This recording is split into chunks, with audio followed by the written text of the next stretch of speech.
One of the biggest questions we're faced with now from customers is, should they buy a commercially coded boat or should they hire a vessel? So I'm just going to talk through some of the pros and cons of each through this video, so then hopefully you can have a more informed decision by the end. The first thing that I would advise commercial customers to think about is how often are you going to be using the boat.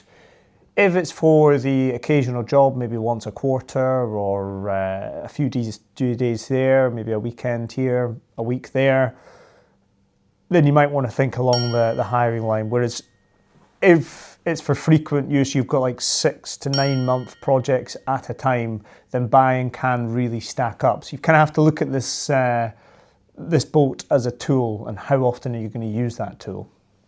Customers have the impression that if you own the boat, it gives you that certainty. You've got the availability of the boat to use for your next job.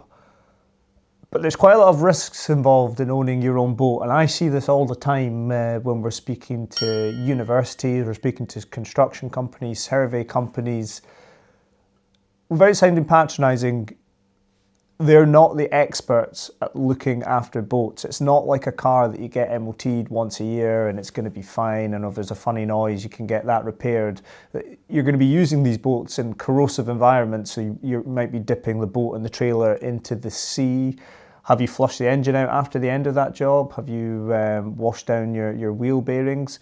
Because the next time you go to use that boat, if you haven't done that proper aftercare from the previous job, it's going to be a non-starter when you go then to use the boat if it's not been properly looked after. And then can you afford that downtime if that's your one and only boat and you've got a critical deadline of a project or a weather window and you're let down because the equipment's not being properly maintained? So these are conversations we have quite a lot with non-marine companies.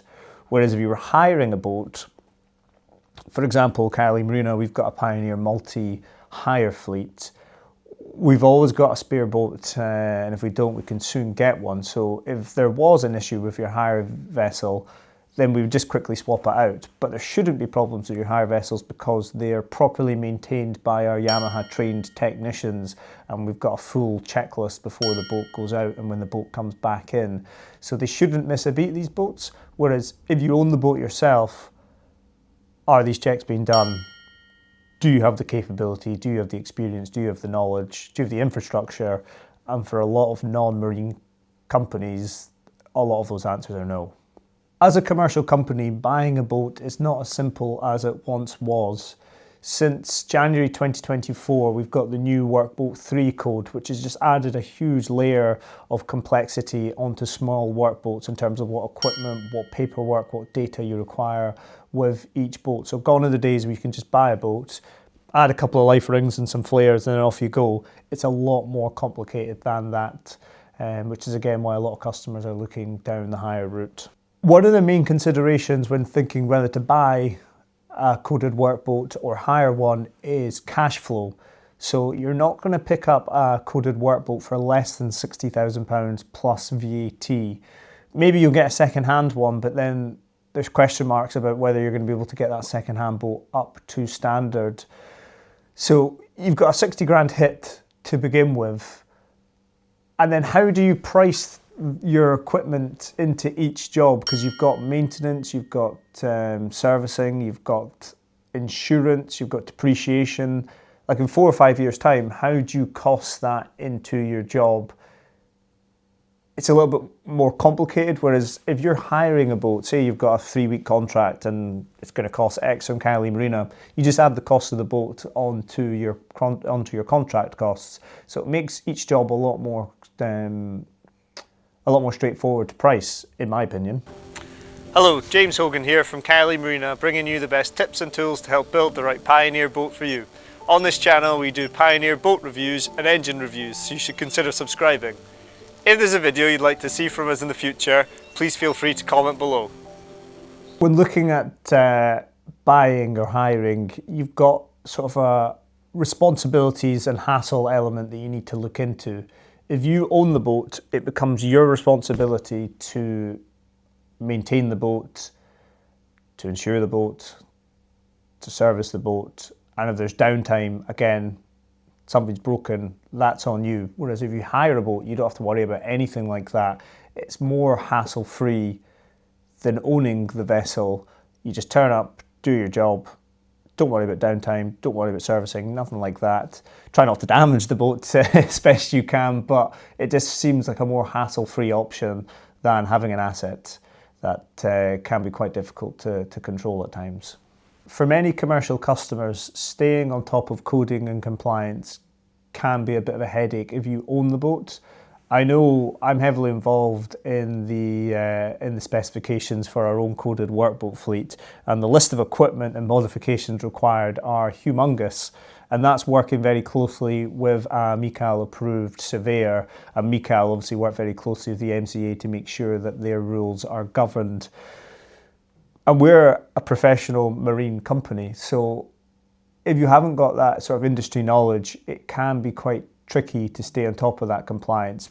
But some customers do prefer just owning that boat and having that control to make sure that it's ready for the job.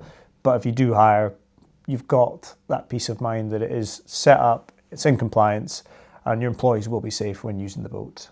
Hiring is often the right choice if you're new to workboats. It can actually be quite exciting if you're a construction company, a survey company, or a safety boat company.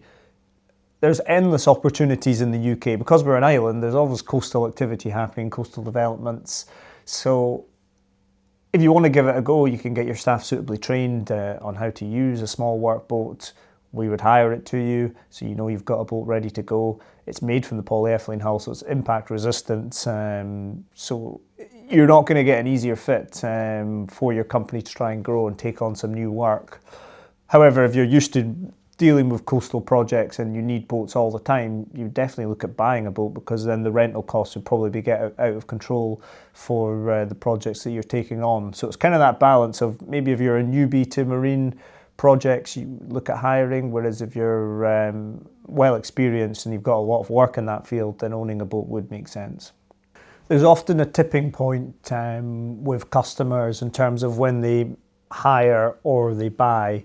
So it just comes down to regular use. If you've got a 6 to 9 month contract, then it may make sense to buy.